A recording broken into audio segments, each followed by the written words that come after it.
স্বাগত জানাচ্ছি টিভেন 24 এর নিয়মিত আয়োজন আমার ডেমোক্রেসি অনুষ্ঠানে। আপনাদের সাথে আছি আমি তাহিয়া রুবাইয়াত অপলা। দিনের বাছাই করা সংবাদ এবং এর পর্যালোচনা নিয়ে আমাদের নিয়মিত আয়োজন। আজকে আমার সাথে পর্যালোচনার জন্য অনলাইনে যুক্ত আছেন ইউনিভার্সিটি অফ নিউ অরলিন্স থেকে প্রফেসর ডক্টর মোস্তফা সারোয়ার এবং আসালের ন্যাশনাল সেক্রেটারি করিম চৌধুরী। দুজন অতিথিকে স্বাগত জানাচ্ছি। দুজন অতিথি থাকবেন আমার সাথে, আমাদের আলোচনা চলবে। তবে তার আগে আজকের দিনের আলোচিত সংবাদগুলোর একাংশ আমি দর্শকদেরকে একটু জানিয়ে আসতে চাই। প্রেসিডেন্ট ডোনাল্ড ট্রাম্পের সাথে বৈঠক সামনে রেখে ইউক্রেন বিষয়ে মঙ্গলবার একটি যৌথ বিবৃতি দিয়েছে ইইউ জোটের 26 নেতা। বিবৃতিতে নিজেদের বিষয়ে সিদ্ধান্ত নিতে ইউক্রেনের অধিকারের উপর জোর দেয়া হয়েছে। বলা হয়েছে, এই সংঘাত নিরসন করে ন্যায্য ও টেকসই শান্তি স্থাপন তখনই সম্ভব যখন তা আন্তর্জাতিক আইন মেনে করা হবে। এদিকে পোল্যান্ডের প্রধানমন্ত্রী ডোনাল্ড টুস্ক বলেছেন, এই যুদ্ধে রাশিয়া জিতে গেলে তা পোল্যান্ডের জন্য বিপজ্জনক হয়ে দাঁড়াবে। আজকের দিনে আরো একটি গুরুত্বপূর্ণ সংবাদ। দেশের শহরগুলোতে আইন শৃঙ্খলা ফিরিয়ে আনতে ডেমোক্রেটরা ব্যর্থ হয়েছে বলে মন্তব্য করেছে হোয়াইট হাউস। মঙ্গলবার সংবাদ সম্মেলনে প্রেস সেক্রেটারি ক্যারোলাইন লেভিট জানান, ওয়াশিংটন ডিসিতে ন্যাশনাল গার্ড মোতায়েনের পর প্রথম রাতেই বিভিন্ন অপরাধের অভিযোগ থাকা 23 জনকে গ্রেফতার করা হয়েছে। তিনি আরো জানান, 30 দিনের সময়সীমা শেষে দেশের পুলিশ ডিপার্টমেন্টকে ফেডারেল সরকারের নিয়ন্ত্রণে রাখার মেয়াদ বাড়ানোর বিষয়ে বিবেচনা করা হবে। এদিকে অ্যাটর্নি জেনারেল প্যাম বন্ডি এবং ওয়াশিংটন ডিসির মেয়র মিউরিয়াল বাউজারের এর মধ্যে এই বৈঠক শেষ হয়েছে এবং বাউজার জানান, প্রেসিডেন্ট ট্রাম্পের মনোনীত ব্যক্তি হিসেবে ডিসি পুলিশের উপর অ্যাটর্নি জেনারেলের পূর্ণ নিয়ন্ত্রণ থাকবে। যে কোনো ধরনের পরিবর্তন এবং পদক্ষেপ নেয়ার ক্ষেত্রে তিনি সম্পূর্ণ স্বাধীন। আজকের দিনের আরো একটি গুরুত্বপূর্ণ সংবাদ দেখতে পাচ্ছি গণমাধ্যমগুলোতে বেশ আলোচনায় আবারও নিউ ইয়র্ক সিটির মেয়র প্রার্থী জোহান মামদানি মেয়র নির্বাচনের জরিপে বেশ ভালো ব্যবধানে এগিয়ে আছেন।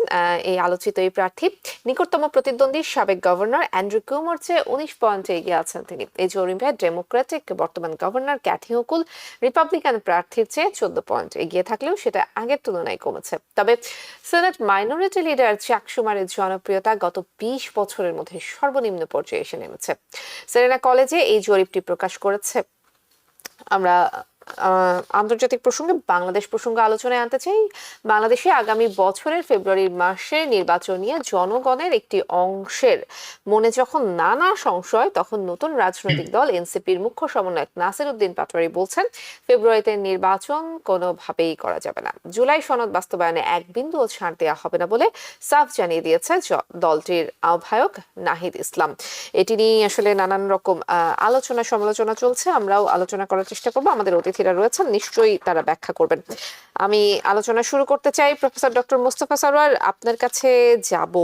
প্রেসিডেন্ট ডোনাল্ড ট্রাম্পের সাথে সামনে যে পুতিনের বৈঠক আছে, বৈঠককে নিয়ে তো আসলে অনেক রকমের কথা হচ্ছে। ইউরোপীয় ইউনিয়ন মন্তব্য জানিয়েছে, ঠিক আছে, কিন্তু শেষ পর্যন্ত আসলে রাশিয়াকে আলোচনার টেবিলে কিন্তু আসলে ডোনাল্ড ট্রাম্পই নিয়ে আসলো।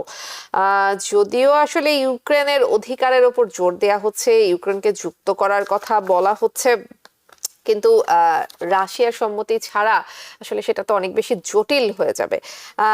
আপনি এই আলোচনা থেকে আসলে কতটা আশাবাদী, আপনার কাছে কি মনে হচ্ছে? এই আলোচনার ব্যাপারে আপনি নিজেই যেটা বলেছেন, খুব সুন্দর করে বলেছেন যে ব্যাপারটা দুটো কান্ট্রির ভেতরে, ইউক্রেন এবং রাশিয়া, এবং তাদের ভেতরে শান্তি চুক্তি। তাতে একটা পার্টি ওখানে নেই। অ্যালাস্কার মিটিং এ থাকবে রাশিয়া এবং যুক্তরাষ্ট্রের ডোনাল্ড ট্রাম্প, উনি হবেন মিডিয়েটার। কিন্তু দুটো পার্টির একটা পার্টি থাকবে। কাজে এখানে যে আলোচনাটা হবে সেটা যে কতটা সার্থক হয় সে ব্যাপারে আমাদের সন্দেহ থাকাটা অতি স্বাভাবিক, কারণ কনফ্লিক্টিং পার্টির একটা নেই ওখানে। কাজেই এর আলোচনা কতটা সে মেনে নেবে সেটা তো প্রশ্ন থেকে যায়। আচ্ছা, তা সত্ত্বেও আমি বলবো যে ডোনাল্ড ট্রাম্প যে এটা করলো, মানে মোটামুটি পুতিনকে ফোর্স করলো to come on the table, এটার আমি একটা মানে একটা স্লিভার অফ হোপ দেখছি যে হয়তোবা এই আলোচনার পথ ধরে ভবিষ্যতে হয়তো একটা সুরাহা হতেও পারে। আমি বলছি হতেও পারে। এদিকে আমরা দেখছি যে ইউরোপিয়ান ইউনিয়ন যেটা বলছে ক্লিয়ার কাট যে ইউরোপের যদি ইউক্রেনের কোনো অসুবিধা হয়, তার যদি ন্যাশনাল ইন্টিগ্রিটি নষ্ট হয়, তার যদি সভরেনিটি না থাকে, তাকে একদম মানে ছিন্ন ভিন্ন করে দেওয়া হয়, তাহলে সেটা ইউরোপ ভাবছে এটা তাদের তাদের জন্য হয়তো এটা, মানে they are thinking it will be on them.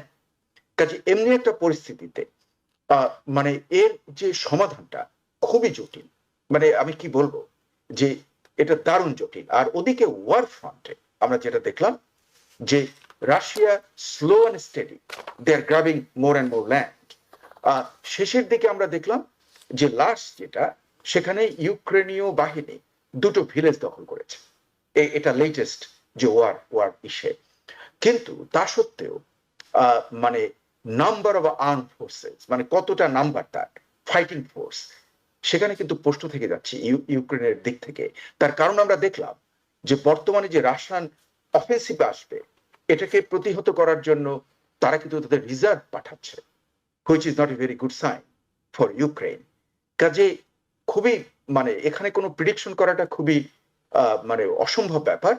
তবে আমি আশা করব যে এই হত্যাযজ্ঞ যেন অচিরে বন্ধ হয়, কারণ এটা শুধু ওখানকার হত্যাযজ্ঞ না, এটা পৃথিবীর অর্থনীতির উপরেও এর কিন্তু প্রবল একটা ইনফ্লুয়েন্স রয়েছে। কারণ এমনকি বাংলাদেশ, আমরা চিন্তা করি আমাদের সার, ফার্টিলাইজার, আমাদের যে গম, ভুট্টা, এগুলো কিন্তু, এবং সূর্যমুখী ফুল বেসড যে অয়েল, হ্যাঁ, এগুলোর জন্য কিন্তু আমরা ইউক্রেনের উপরে অনেক অনেক বছর ধরে আমরা নির্ভরশীল ছিলাম।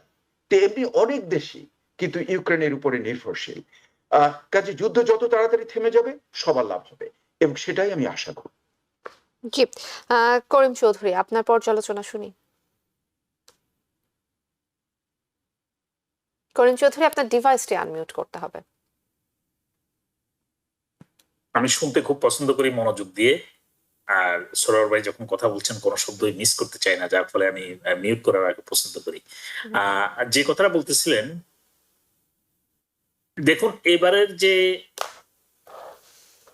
রাশিয়া এবং আমেরিকার যে মিটিং হচ্ছে সেখানে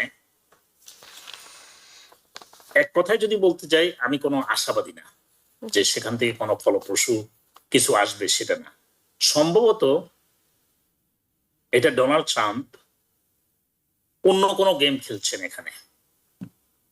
দেখুন, দুই পক্ষের শান্তির জন্য যদি আলোচনা হয় তাহলে ইউক্রেনীয় প্রেসিডেন্ট কেন সেখানে নেই?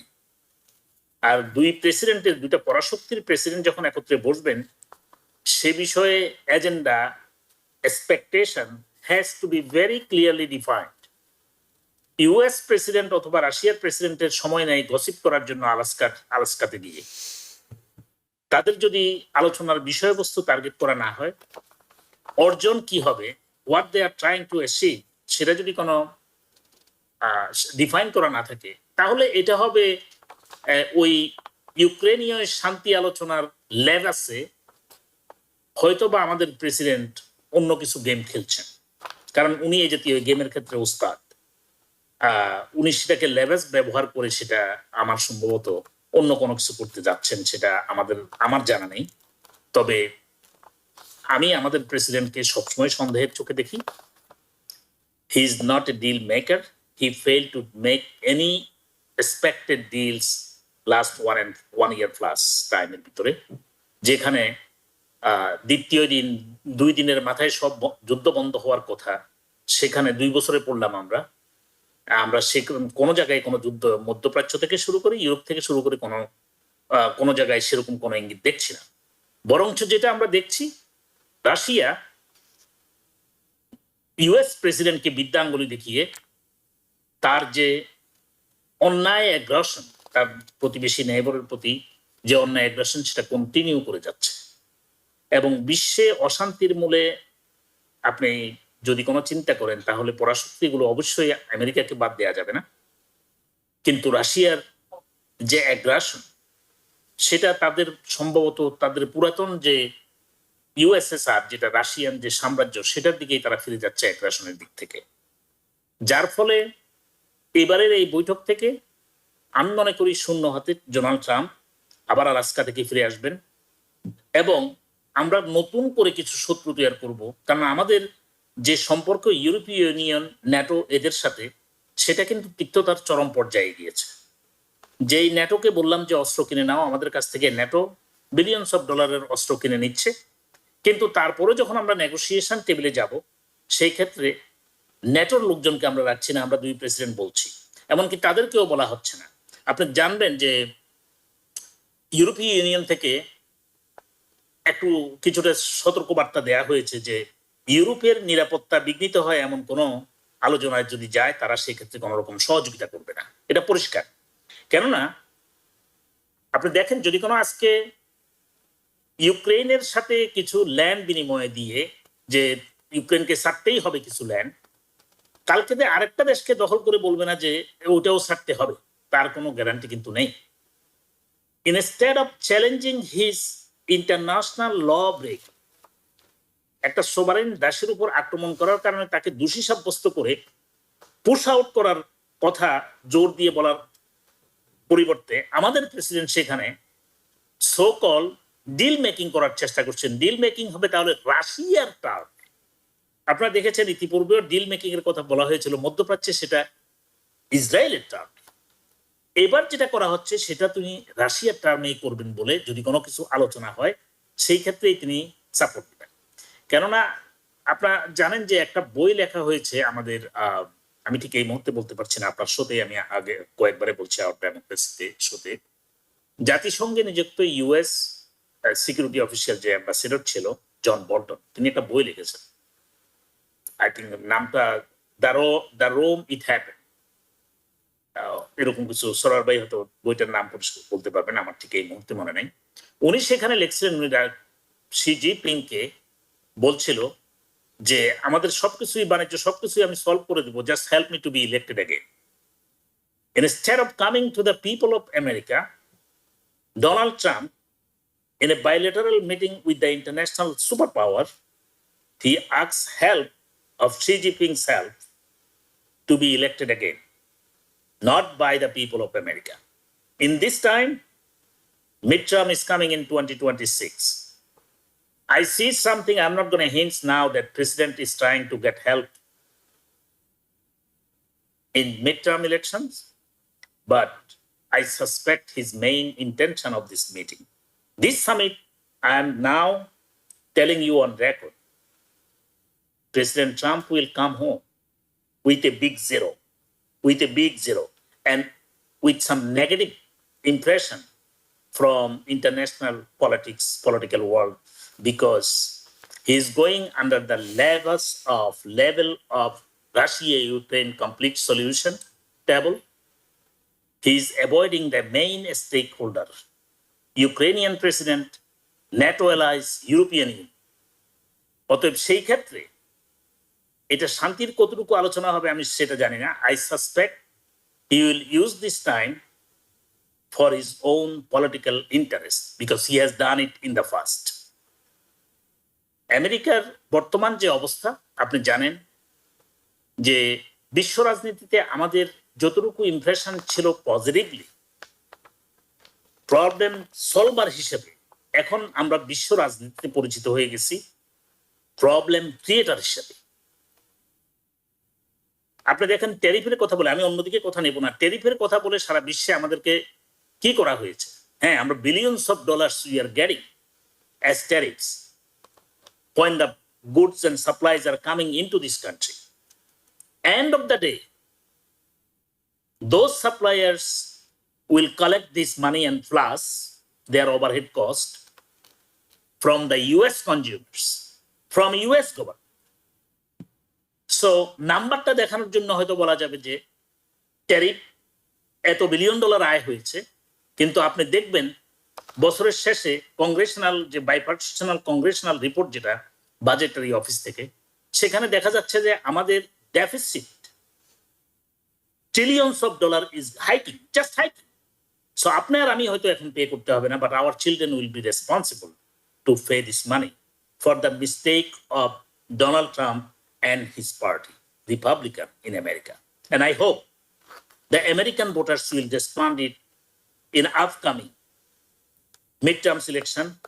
They need only 1 to 3 senatorial seats and few congressional seats. So Mr. Trump will be a lame duck in White House, powerless individual. This is my opinion. জি, আমরা দুজন অতিথির পর্যালোচনা শুনছিলাম। আজকের দিনের আরো একটি গুরুত্বপূর্ণ সংবাদ আমি আসলে আলোচনায় আনতে চাই। দেশের বিভিন্ন শহরে আইন শৃঙ্খলা পরিস্থিতি শৃঙ্খলা ফিরিয়ে আনতে ডেমোক্রেটদেরকে ব্যর্থ অভিযোগ করা হচ্ছে এবং অভিযোগ করার পরে হচ্ছে ন্যাশনাল গার্ড মোতায়েনের ঘটনা আসলে ঘটেছে। প্রফেসর ডক্টর মোস্তফা সারোয়ার, আইন শৃঙ্খলা পরিস্থিতি আসলে সরকার নিয়ন্ত্রণে নিচ্ছে কিংবা আইন শৃঙ্খলা পরিস্থিতির উন্নতি করছে, এটা নিঃসন্দেহে আসলে প্রশংসনীয়। কিন্তু স্থানীয় প্রশাসনের উপর এক ধরনের কর্তৃত্ব নেয়া কিংবা সবকিছু একটু নিজের নিয়ন্ত্রণে আনা, এইটার আভাসটা কি একটু বেশি মনে হচ্ছে কিনা আপনার কাছে? আপনার প্রশ্নটা খুবই সুন্দর হয়েছে। আমরা যেটা জানি যে যে ডেটা আছে যেগুলো ওয়াশিংটন ডিসি এবং তার অ্যাডজাসেন্ট এরিয়াতে, সেখানে কিন্তু ক্রাইম সমস্ত ক্যাটেগরিতেই কমে গেছে। ভায়োলেন্ট ক্রাইম কমে গেছে, তারপরে আপনার যে হত্যা সেটা কমেছে, এবং অন্যান্য যে পেটি ক্রাইমস এগুলো কমেছে। তাহলে এই মুহূর্তে যেহেতু অলরেডি ক্রাইম কমে যাচ্ছে এবং কমেছে, তাহলে কেন ন্যাশনাল গার্ড? এটা ডোনাল্ড ট্রাম্পের আমার যেন মনে হচ্ছে তার একটা কর্তৃত্ববাদী ব্যাপার রয়েছে, তারই একটা প্রতিফলন। কিন্তু এই যে ন্যাশনাল গার্ড কল করা হয়েছে, এটা কিন্তু নতুন কিছু নয়। আমি যে শহরে থাকি, যার সাবার্বে থাকি, নিউ অরলিন্স শহরের সাবার্বে থাকছি, এখানে কিন্তু আমরা অতীতে দেখেছি বেশ কয়েকবার ন্যাশনাল গার্ড এসেছে ক্রাইম কন্ট্রোলের জন্য। যেখানে পুলিশ ফোর্স পারছে না, সেখানে সহযোগী হিসেবে আসছে ন্যাশনাল গার্ড। এবং সাধারণত মোস্ট অফ দ্য টাইম, আমি আবার ওটাকে রিপিট করছি, most of the time national guard যখন আসে তখন কমান্ড স্ট্রাকচারের পরিবর্তন হয়। যে ন্যাশনাল গার্ডের যারা থাকে পুলিশ অফিসার তাদের আন্ডারে চলে যায়। আমি বলছি অলমোস্ট অল দ্য টাইম, কিন্তু এর এক্সেপশনও রয়েছে। কাজেই আমি এখন পর্যন্ত মানে যা দেখলাম যে ওয়াশিংটন ডিসিতে যাদেরকে যে ন্যাশনাল গার্ডকে রেখেছে 800, তার স্ট্রাকচারটিও কিন্তু ওখানে কমান্ড স্ট্রাকচার চেঞ্জ হয়ে গেছে, তাদের আন্ডারে পুলিশ অফিসাররা কাজ করছে। এবং এটা আবার মানে সাধারণত আমরা দেখেছি যে নিউ অরলিন্স এবং অন্যান্য শহরে যে এটা অতীতে যে এটার একটা টাইম লিমিট থাকে, যে এতদিনের মধ্যে আবার তাদেরকে রিকল করা হয়, কারণ national guard can't stay there for whole time, কারণ এর সঙ্গে কিন্তু প্রচুর কস্ট জড়িত আছে। কাজে এই সব মিলে আমার যেন মনে হচ্ছে যে মানে এটার যে পারপাসটা আমার কাছে কিন্তু খুব ক্লিয়ার না, যে এটার পারপাস কি ক্রাইম রিডিউস করা, নাকি নিজের ক্ষমতা দেখানো, অথবা ডেমোক্রেটিক যে অ্যাডমিনিস্ট্রেশন রয়েছে বিভিন্ন লোকাল গভর্নমেন্টে তাদেরকে একটু অপমানিত করা। এটা সম্পর্কে প্রচুর ডিবেট রয়েছে। আমি বলতে পারবো না যে কি কারণ। ডোনাল্ড ট্রাম্পকে আমি মোটামুটি বোঝার চেষ্টা করি, কিন্তু আমি তো তার ব্রেনের ভেতরে ঢুকতে পারবো না। কাজে সেই জন্য আমি আমার কমেন্টে বলবো যে আমি ঠিক জানি না যে তার উদ্দেশ্যটা কি, কিন্তু আমার যেন মনে হচ্ছে যে এটা একটা রিডান্ডেন্ট। তার কারণ যেখানে ক্রাইম নিচে নেমে যাচ্ছে, হ্যাঁ ডেটা বলছে, সেই ইঙ্গিত দিচ্ছে, সেখানে আমার যেন মনে হচ্ছে যে এটা মাছি মারতে কামান দাগানোর মতো হচ্ছে কিনা, আই এম নট শিওর। জি, নিশ্চয়ই। আমি একটু করিম চৌধুরীর কাছে একইভাবে আসলে জানতে চাইবো যে হুট করে আসলে আইন শৃঙ্খলা পরিস্থিতি নিয়ন্ত্রণের নামে এতটা কড়াকড়ি করা এবং স্থানীয় প্রশাসনকে নিজের নিয়ন্ত্রণে নিয়ে আসার পেছনে আপনিও কি আসলে কোনো রাজনীতি দেখেন কিনা করিম চৌধুরী? পুরোটাই রাজনীতি, পুরোটাই রাজনীতি, পুরোটাই রাজনীতি। আপনি দেখুন, নিউ অরলিন্সে যখন আইন শৃঙ্খলার অবনতি ঘটে অথবা লেবি সুরক্ষায়, সেখানে আপনি জানেন যে নিউ অরলিন্স সামরিক বাহিনীর তত্ত্বাবধানে, সেখানে যেহেতু এটা অনেক নিচু অঞ্চল, লেবি রক্ষার জন্য সেখানে রয়েছে বিভিন্ন সময় বিপদ, প্রাকৃতিক দুর্যোগ এবং চরম আইন শৃঙ্খলা পরিস্থিতি, যেহেতু সেখানে আপনার মাঝে মাঝে এরকম পরিস্থিতি সৃষ্টি হয় যে স্থানীয় যে প্রশাসন তাদের পক্ষে সবকিছু নিয়ন্ত্রণ করা কঠিন হয়, সেই জন্য তারা সাহায্য চায় ফেডারেল গভর্নমেন্টের কাছে। আর এখানে যেটা ঘটছে সেটা উল্টোটা, কিন্তু একদিকে সাহায্য যদি স্থানীয় সরকার চায় তাহলে ফেডারেল গভর্নমেন্ট তার রিসোর্স দিয়ে অ্যাসিস্ট করা, সেটা সাংবিধানিক এবং সেটা চিরাচরিত নিয়ম এবং সেটাই করা উচিত। এই ক্ষেত্রে আপনি দেখেছেন কিছুদিন আগে লস অ্যাঞ্জেলসে সকল নিয়ম নীতি উপেক্ষা করে মেরিনকে নামানো হয়েছে, ন্যাশনাল গার্ড মেরিনকে নামানো হয়েছে। They are trained to kill enemies, shoot the people, whoever they can see in front of them. They are not to be to law enforcers. এখন ন্যাশনাল গার্ডকে আনা হয়েছে, আনার যে প্রক্রিয়াটা সেটাতে যেমন বড় ধরনের দ্বন্দ্ব রয়েছে, যাতে দেশে এরকম কোনো আভ্যন্তরীণ গোলযোগ হচ্ছে না, ওয়াশিংটন ডিসি অথবা অন্য কোনো স্টেটে লস অ্যাঞ্জেলসের কথাও বলবো, সেখান থেকে উজ্জ্ব হয়ে গেছে যে এখানে ন্যাশনাল গার্ডের মতো সামরিক ফোর্সকে আনতে হবে। আর যেখানে আমরা জানি যে যদি কোনো আনতেই হতো 6 জানুয়ারি, সে যখন বসা ছিল, যখন মব সমস্ত রাজধানীকে ধ্বংস করে দিচ্ছিল, মানুষকে হত্যা করছিল, এমনকি পুলিশ অফিসারকে হত্যা করেছিল, তখন ডোনাল্ড ট্রাম্পের বোধোদয় হয়নি। তাহলে আপনি বুঝতে পারেন এখন সেটা কি কারণে হয়েছে। এখন কেন ডিসি পুলিশ, মেয়র এবং পুরো প্রশাসনকে বিদ্যা আঙ্গুলি দেখিয়ে উনি সেখানে আনছেন? এটা আমি যতটুকু দেখি, একটা হলো show his power, authoritarian attitude, আরেকটা হলো he wants to be on the news always, he loves to be headlines always. একটার পর একটা ঘটনা জন্ম দিয়ে, ঘটনা না থাকলেও সে জন্ম দিয়ে হেডলাইন্সে থাকতে চায়। যেখানে দেশের মানুষ আপনার দ্রব্যমূল্যের ঊর্ধ্বগতিতে না বিশ্বাস, যেখানে আমাদের অনেক বড় বড় জাতীয় সমস্যা রয়েছে, যেখানে আমাদের শিক্ষা ব্যবস্থাকে টোটালি ধ্বংস করা হয়েছে, সেখানে উনি সময় দিচ্ছেন ওয়াশিংটন ডিসিতে আইন শৃঙ্খলার অবনতি। আইন শৃঙ্খলার অবনতি বলতে উনি কি ওনার অ্যাডভাইজারদের সাথে একটু আলোচনা করতে পারতেন যে এখনকার কি অবস্থা, গত 4 বছরে কি অবস্থা হয়েছে, কোথায় অগ্রগতি হয়েছে, এখন অপরাধের মাত্রা কিরকম? না, সেরকম কিছু নেই। ইতিমধ্যেই 800 ন্যাশনাল গার্ড এবং 5 শতাধিক ল এনফোর্সার, আপনি জানেন যে FBI এজেন্ট, সরকারের বিভিন্ন ধরনের এজেন্ট, ATF সবাইকে নিয়োগ করা হয়েছে। ল এনফোর্সমেন্ট সবসময় ওয়াশিংটন ডিসি না, প্রত্যেকটা শহরেই নিয়োজিত আছে। যখনই অপরাধ ঘটে এবং সেটা যদি ফেডারেল লেভেলের হয়, it does not require any kind of a special order, any deployment. They can go and pick those criminals. But in this case, President allocated 500 special agents to deal with his mission to curb the law and order in DC. What happened in DC? Law and order improved. It was never decreased. The things are all the numbers indicating that law and order is well under control of DC mayor. Just because the DC mayor is a Democrat, so I will show my superpower from the White House. It is a very, very destructive attitude in democratic society. He is making it an authoritarian society and leaving the bad example for this country. Now, Democrats will come in power and send troops to the Republican states to suppress those governors, those mayors. So we are playing here very dangerous game. Donald Trump is wrong, damn wrong, and he will pay a hefty fine for it. জি, নিশ্চয়ই আমরা শুনছিলাম আপনার আলোচনা পর্যালোচনা শুনছিলাম। আরো একটি বিষয় আজকে আলোচনায় আনতে চাই, নিউ ইয়র্ক সিটির যে নির্বাচন, মেয়র নির্বাচন, সেখানে তো আসলে জোহরান মামদানি বেশ আলোচনায় তিনি এগিয়ে আছেন, কিন্তু জরিপে আমরা দেখতে পাচ্ছি, মানে সম্প্রতি যে জরিপটা সেরেনা কলেজ একটি জরিপ প্রকাশ করেছে, সেনেট মাইনরিটি লিডার চাক শুমারের যে জনপ্রিয়তা গত 20 বছরের মধ্যে সর্বনিম্ন পর্যায়ে নেমে এসেছে। আমি প্রফেসর ডক্টর মোস্তফা সরোয়ার আপনার কাছ থেকে শুনবো, মানে এটা কি রিপাবলিকানদের সফলতা না ডেমোক্রেটদের ব্যর্থতা? না, আমার মনে হয় যে ওই অ্যাঙ্গেলে নয়।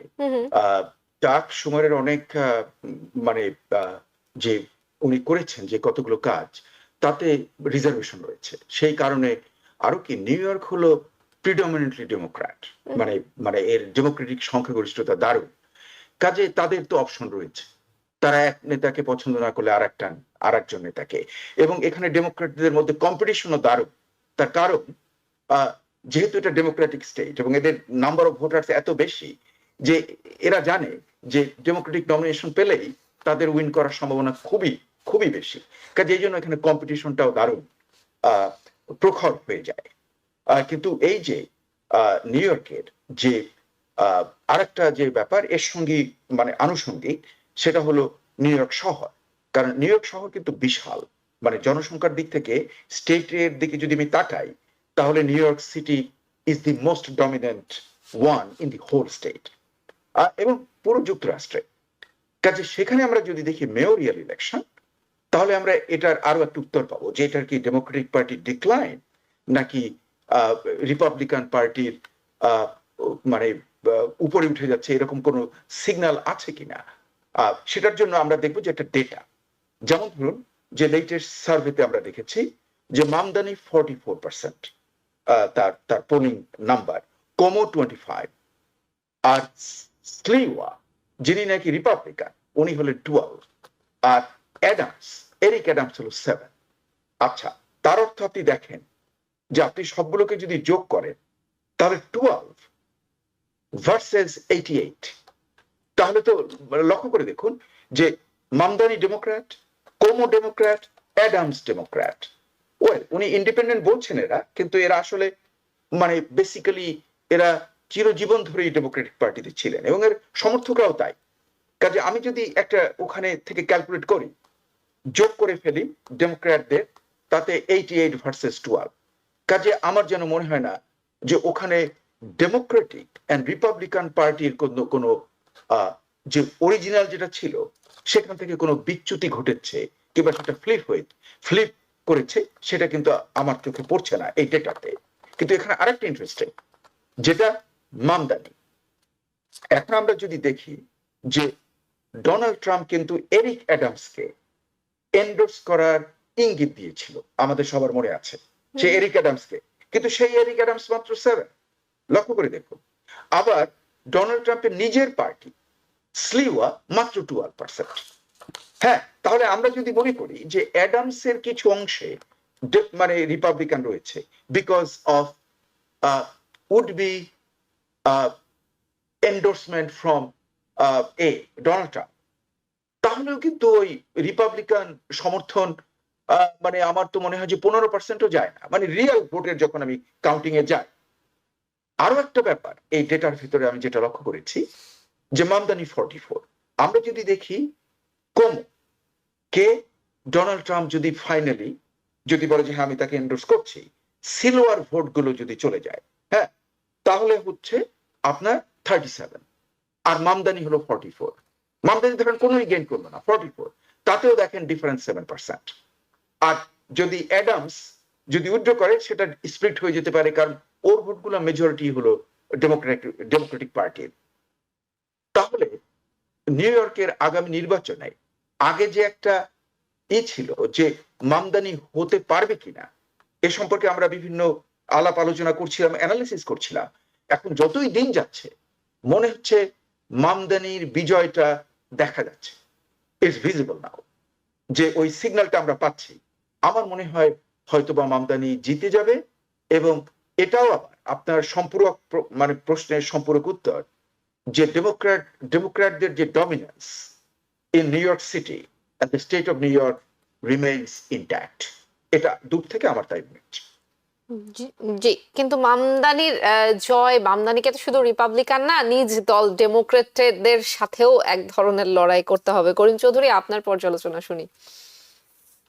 আমি একটু চাক সুমারের কথা বলতে যাব, আমাদের কমিউনিটির খুব ক্লোজ ফ্রেন্ড, নিউ ইয়র্কের একজন বিজ্ঞ, বিচক্ষণ এবং ডেমোক্রেটিক পার্টির একজন কর্ণধার হিসেবে তিনি দীর্ঘদিন নিউ ইয়র্ককে রিপ্রেজেন্ট করে আসছেন, আমেরিকাকে রিপ্রেজেন্ট করে আসছেন। উনি সিনেট মেজরিটি লিডার ছিলেন, মাইনরিটি লিডার তো বছরের পর বছরই আছেন। তবে তার জনপ্রিয়তা হ্রাস পেয়েছে বিভিন্ন কারণে। একটা জিনিস দেখবেন, মানুষের বয়স, আমি প্রথমে ন্যাচারাল জিনিসটা বলি, বয়স যখন হয়ে যায়, দীর্ঘদিন যখন এই জাতীয় পাওয়ারে থাকে, সেই ক্ষেত্রে নতুন কোনো কিছু দেয়ার থাকে না, বা দিতে পারে না, বা দিতে চেষ্টাও করে না। নিউ ইয়র্কের জন্য অনেক কিছু করেছেন, অস্বীকার করার জন্য নাই, কিন্তু ইট ইজ টাইম যে এবারের ইলেকশনে আপনি যখন ডেমোক্রেটিক প্রাইমারিতে মামদানি জয়ী হওয়ার পরেও ডেমোক্রেটিক পার্টির একজন অভিভাবক হিসাবে তার যে রেসপন্সিবিলিটি ছিল after the primary to unite the party, he failed to do this thing. Instead he is quiet. Some of his surrogates are supporting even Como, who is another election denier, I call him always now, because Democratic primary te jara joy korche taderke all Democrats should be behind them. This is the beauty of democracy. This is the reason we have a primary, to elect our most qualified candidate to compete in general election. সেই ক্ষেত্রে senator আমাদের খুবই প্রিয় লোক, খুব কাছের লোক। উনি আসালের বিভিন্ন অনুষ্ঠানে আসেন এবং সবসময় আমাদের কথা অন্তত মনোযোগ দিয়ে শুনেন। Senator Schumer, I think he made a wrong damn decision by not supporting the primary winner. No matter he is a Muslim, Hindu, Jewish, Christian, he is the primary winner. And our party leaders supposed to be lined up behind him and unite the party. This is the main reason. His support now among Democratic Party is at the end. আসছি মামদানির mayoral ইলেকশনের কথা, খুবই important. জরিপ নিয়ে সরোয়ার ভাই অনেক সুন্দর করে অ্যানালাইসিস করছে, আমি সেদিকে যাব না। আপনার মূল্যবান সময় নিয়ে আমাদের দর্শকদের একই কথা রিপিট করার দরকার নেই। শুধু বলবো, আপনি দেখবেন প্রথম দিক থেকে মামদানিকে ইসলামোফোবিয়া দিয়ে অ্যাটাক করা হয়েছিল। It didn't work among New York voters. Democrats did not buy it. Landslide victory in primary. পরবর্তীতে আপনি দেখেন একজন ফেডারেল ইন্ডাক্টেড মেয়রকে, আমি এরিক অ্যাডামের কথা বলছি, হি ওয়াজ ইন্ডাক্টেড ইন ফেডারেল কোর্ট, শুধু ডোনাল্ড ট্রাম্পের কাছে সারেন্ডার করার কারণে, in exchange of the interest of New York City and city dwellers, he betrayed with his oath of the office, he betrayed with New Yorkers, he surrendered to Donald Trump. In exchange of his indictment was dropped. Federal নির্বাচন আইনে ভঙ্গের কারণে তার বিরুদ্ধে যে আইন হয়েছে, যে তদন্ত হয়েছে এবং সেক্ষেত্রে সে ইন্ডাক্ট হয়েছে। Do we really want to vote to elect an indicted, federally indicted? Look, another one is 34 count federal indicted criminal in the White House. We do not need to bring anyone in New York City Hall who was indicted for election violation, playing with New York voters' game. He was collecting money, not only the New Yorkers, illegally, from even foreign powers. So দেখুন, আমাদের ভোটাররা, new ইয়র্কের ভোটাররা ইতিমধ্যে অনেক সচেতন, যার ফলে ইসলামোফোবিয়া কাজ করেনি। তারা যখন ওই যে ডোনাল্ড ট্রাম্পের একটু আশীর্বাদ নিয়ে একটু আসছে, তখন দেখা যাচ্ছে যে তার সমর্থন তলানির দিকে যাইতেছিল একটু স্লো করে, খুব র্যাপিডলি স্টার্ট হয়ে গেছে, এবারে এবং 7% চলে আসছে। তারপরে দেখুন কমো প্রথম প্লে করলো, গেম করলো যে সে তো পুলিশকে ডিফান্ড করবে, কারণ নিউ ইয়র্কের আইন শৃঙ্খলার প্রতি আমরা সবাই সচেতন। সো ট্রাম্প কার্ডটা সে প্লে করলো। সে ভুলে গেল এই স্টেটের সে গভর্নর ছিল, পুরা স্টেটের, all the mayors under him, he had to leave the state capital because of his sexual misconduct with his staff. Como need to learn something, leave a good example for our children. Get out of politics, if not getting out of New York. He should be ashamed. Now, say Islamophobia কাজ করে নাই, পুলিশকে ডিফান্ড করবে এই মিথ্যা narrative কাজ করে নাই। কেননা আপনি খেয়াল করেন, মামদানি একবারও বলে নাই পুলিশকে ডিফান্ড ডিফান্ড করবে বা পুলিশের বাজেট কাট করবে। বলছে যে পুলিশকে পুলিশের কাজে ব্যবহার করবে, পুলিশকে দিয়ে যে সোশ্যাল করা হচ্ছে, ক্লারিক্যাল কাজ করা হচ্ছে, সেগুলো থেকে পুলিশকে ডাইভার্ট করবে। তাহলে পুলিশ তার পুলিশিং এর ক্ষেত্রে মনোযোগ দিতে পারবে, আইন শৃঙ্খলা পরিস্থিতির উন্নতি হবে এবং এখানে কর্মসংস্থান সৃষ্টি হবে। প্রত্যেক professional social worker, they will do their job counseling to the mental health issues and other people help. A police officer cannot solve those problems. Police officer should be deployed where policing is essential. So ওই কথাও বাজে খাটেন। এরপরে হঠাৎ করে সে উঠালো যে Mamdani rent fridge করবেন 2 million house হোল্ডের জন্য অথবা সমস্ত নিউ ইয়র্কের জন্য। সে নিজেই নাকি 2300 টাকার $2300 রেন্ট স্টেবিলাইজড একটা অ্যাপার্টমেন্টে থাকে। আপনি আর আমি এই শহরে থাকি, এই স্টেটে থাকি।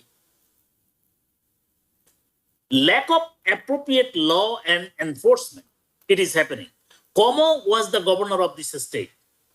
He was the main power of this state for many, many years. Legal লুপগুলো সে বন্ধ করে নাই কেন? আমি কমর ওই প্রস্তাবটাকে সমর্থন করি যে আমাদের আইন পরিবর্তন করতে হবে এবং আইনটা পরিবর্তন করা উচিত। কিন্তু যতক্ষণ না পর্যন্ত আইন পরিবর্তন হয় নাই, মামদানি তো আইন ভঙ্গ করেনি, ইনস্টেড কমও ভঙ্গ করেছে, এরিক অ্যাডাম ভঙ্গ করেছে। তারা দুইজনেই অনেকটা ইন্ডাক্টেডের মতো, যদিও কমও ইন্ডাক্ট হয় নাই। Before inductment he resign, he get out of Albany. কিন্তু আরেকজন তো ইন্ডাক্ট হয়ে গেছে সিটি হলের মেয়র থাকা অবস্থায়, এরিক অ্যাডামের কথা বলছি। তাহলে আপনি দেখেন ডিফারেন্সটা কোথায়। আইন এখনো করা হয় নাই, তাহলে মামদানি কিভাবে আইন ভঙ্গ করবে? যদি আইনে থাকে একজন লোকের 1,42,000 টাকা ইনকাম থাকা সত্ত্বেও সে রেন্ট স্টেবিলাইজড অ্যাপার্টমেন্টে থাকতে পারবে, so what is the problem? Because we all follow and maintain the rule of law here. তো মামদানি তো আইন ভঙ্গ করেনি, আইন ভঙ্গ করেছে যারা আজকে মামদানিকে এই কথা বলে জনগণকে ভিন্ন দিকে তার জনগণের দৃষ্টিকে নেওয়ার চেষ্টা করছে। এটাও হয় নাই। সিয়ানাপুলে এটাও প্রমাণিত হয়েছে যে এই ট্যাকটিকও কমর কাজ করেন। Common is to learn at this time that this is his downtime. No matter what he does, he will be challenged with his own act, what he did in his life. He abused, harassed sexually his own employee. He was the guardian. He was the guardian of this state. Now he can say somebody abusing the law? Totally wrong. He did not abuse the law. That's why he said that he wants to bring a law that to curb this situation. If someone has enough ability, he should not take the advantage. Yeah, there is a means-tested system. So সেই যে আপনার কোন সুবিধা, সরকারি সুবিধার জন্য qualify করার জন্য কোন ধরনের ক্রাইটেরিয়া মেনটেন করতে হবে সেটা সৃষ্টি করে দাও। Let's do it together. I agree with him. The rich people should not be taking advantage of tax-sheltered, rent-stabilized rental opportunity. I agree with this point, but we have to make the law in order to employ this situation, apply this law, so we can get the result. Until and unless there is no law, Mamdani cannot be charged with any wrongdoing at this stage. শেষ দিকে বলবো, সময় পুরিয়ে আসছে, অনেক কথা বলার দরকার ছিল, কিন্তু শেষ দিকে আমি বলবো মামদানির এই অগ্রযাত্রার ফলে এখন দেখেন অ্যারাউন্ড 19%, 20% এগিয়ে আছেন। ছোট্ট একটা উদাহরণ দেব, আপনি ডেমোক্রেটদের ভিতরে মামদানি 55%, কম 32%। ডিফারেন্সটা কিন্তু খেয়াল রাখবেন, 23%, হিউজ। আর ইন্ডিপেন্ডেন্টদের ভিতরে মামদানি 30%, কম 20%। ওভারঅলে কমন নেগেটিভিটি অনেক বেড়ে গেছে। অতএব তাদের বাকি যে 4 জন এখন ব্যালটে আছেন, তাদের উচিত সত্যকে স্বীকার করে নেয়া, নির্বাচনকে উৎসব মুখর করা, কাদা ছোঁয়াছুঁড়ি না করা। স্পেশালি আমি বলবো যে আমাদের পরবর্তী জেনারেশনকে যেন ডেমোক্রেটরা, আমাদের লিডারশিপ যারা ইলেকশনে কম্পিট করছেন, তারা গর্বিত হওয়ার মতো কিছু করে যায় আমাদের আচরণের মধ্য দিয়ে। কাদা ছোঁয়াছুঁই করে ডেমোক্রেটিক পার্টিকে ডিভাইড করার পরিবর্তে two unite the party, all Democrats should be together here. এবং এই ক্ষেত্রে বিজয় হয়তো বা আমাদের নিশ্চিত হবে, কিন্তু এর বাইরে আমাদের অনেক কিছু করার আছে। নিউ ইয়র্ক সিটির আশেপাশে অনেকগুলো সিট রিপাবলিকানদের, কংগ্রেশনাল সিট রিপাবলিকানদের দখলে। We must pay attention before the midterms in 2026.